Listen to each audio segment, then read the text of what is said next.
Hi everyone, let's create what we are going to create today. This presentation is looking great. You see it has a lot of effect and look very beautiful. Let's start. At first we need to add a new slide.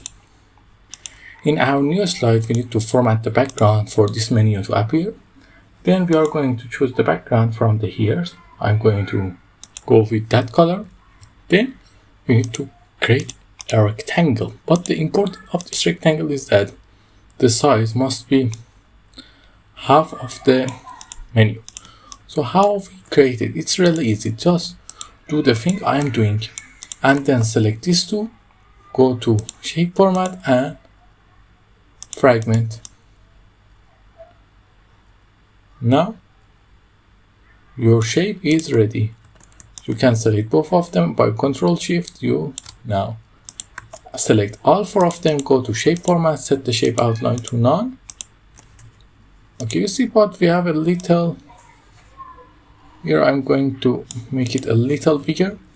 Then we need to create the order in them. I send this to back and bring this to front, bring this to front and bring this to front. Okay, it's good. Now we need to color them up. For the colors we go with this color. Now we do this and that and that and that. Then select all of them by Ctrl A and go to shape format and give them this shadow. It's looking great. Now we need to paste the text. This text is just a simple text using overdrive sunset, and also do a little formatting.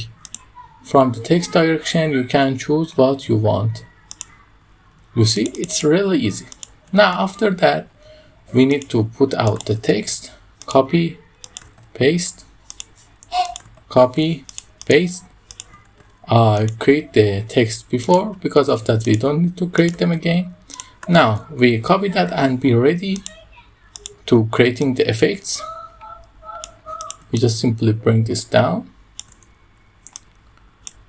Okay, we need to send the background to this and apply it to all.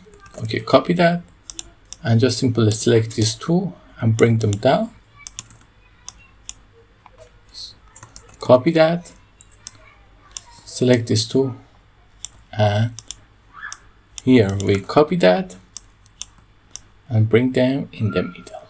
Okay, it's looking great. Now make everything look neat. Then set the transition to morph. Now your slide is ready. Let's have a look. The effects are smooth and beautiful. I hope you enjoy it. If that's so, don't forget to like and tell me in the comments what you want to create after that. Have a nice time.